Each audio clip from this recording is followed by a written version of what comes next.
सारे भाइयों को जय मसीह की। ये प्रार्थना आप सबके लिए है। प्रार्थना आपको पसंद आए तो लाइक करना और कमेंट में आमीन लिखना। जय मसीह की। आज हम इस वीडियो में बात करेंगे कि हम मसीह में हैं फिर भी हमारे जीवन में कठिनाई और परेशानियां क्यों हैं। यदि आप मसीह में हैं और संघर्ष कर रहे हैं, आपको धैर्य रखना होगा और परमेश्वर पर विश्वास करना होगा। यदि आपको कोई बीमारी या आपके घर में कोई भी समस्या से गुजर रहे हैं, तो आपको एक काम करना है, परमेश्वर के वचनों पर दृढ़ होना है। परमेश्वर की इच्छा आपके जीवन में पूरी होगी। वो हमेशा चाहता है कि आपका मन और शरीर चंगा रहे। यदि आपके जीवन में परमेश्वर का कार्य नहीं हो रहा है, तो ये सोचना आपके जीवन में कुछ अलग होने वाला है। परमेश्वर ने आपके लिए कुछ अलग सोच रखा है। हम मत्ती 11:28 पढ़ते हैं, थके मांदे और बोझ से दबे हुए लोगों, तुम सभी मेरे पास आओ, मैं तुम्हें विश्राम दूंगा। प्रभु का वचन हमसे कहता है, थके मांदे और बोझ से दबे हुए लोगों, तुम सभी मेरे पास आओ, मैं तुम्हें विश्राम दूंगा। परमेश्वर चाहते हैं आप हर परिस्थितियों से गुजरकर परमेश्वर के विश्वास में आगे आएं। हम प्रभु यीशु को देखते हैं कि वह पकड़वाए गए, मारे गए और सूली पर चढ़ाए गए। उनको इतना बड़ा पीड़ा दिया गया, फिर भी उनको अपने पिता पर विश्वास था। परमेश्वर ऐसा विश्वास चाहता है आपसे। कठिन परिस्थितियों में हमारे विश्वास को मजबूत करना होता है। आपको ऐसा लगता है कि मेरी इतनी खराब परिस्थिति है, मैं इससे बाहर नहीं निकल सकता, पर ऐसा नहीं है। आप उस परिस्थितियों से एक दिन बाहर आएंगे, आपका रास्ता जरूर खुलेगा। यदि आपका फोकस उन परिस्थितियों पर होगा तो आप कभी बाहर नहीं आ पाएंगे।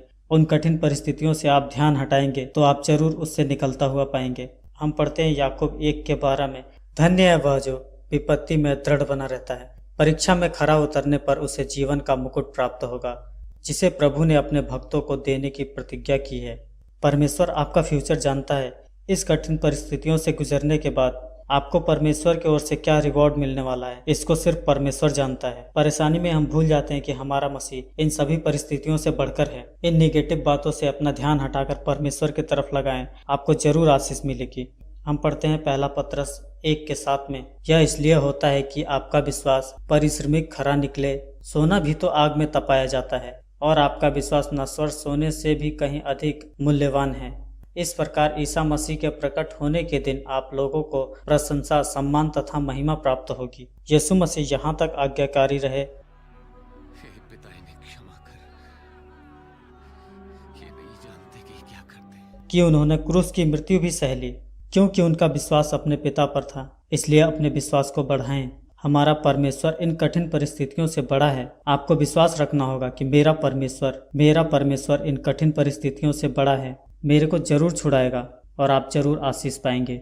हम पढ़ते हैं इब्रानियों 13:5 में, आप लोग धन का लालच न करें, जो आपके पास है उससे संतुष्ट रहें, क्योंकि ईश्वर ने स्वयं कहा है, मैं तुमको नहीं छोड़ूंगा, मैं तुमको कभी नहीं त्यागूंगा। परमेश्वर ने हमें फ्री छोड़ रखा है कि हम किसका चुनाव करें। प्रभु चाहते हैं हम अपने विश्वास में खरे उतरें। हम पहला कुरिन्थियों 10:13 में पढ़ते हैं, आप लोगों को अब तक ऐसा प्रलोभन नहीं दिया गया है जो मनुष्य की शक्ति से परे हो। ईश्वर सत्य प्रतिज्ञ है, वह आपको ऐसे प्रलोभन में पड़ने नहीं देगा जो आपकी शक्ति से परे हो। वह प्रलोभन के समय आपको उससे निकलने का मार्ग दिखाएगा और इस प्रकार आप उसमें दृढ़ बने रह सकेंगे। परमेश्वर का वचन कहता है, आपके जीवन में इतना बड़ा प्रॉब्लम नहीं आ गया है कि आप उससे बाहर नहीं आ सकते। वह प्रलोभन के समय आपको उससे निकलने का मार्ग दिखाएगा, इस प्रकार आप उसमें दृढ़ बने रह सकेंगे।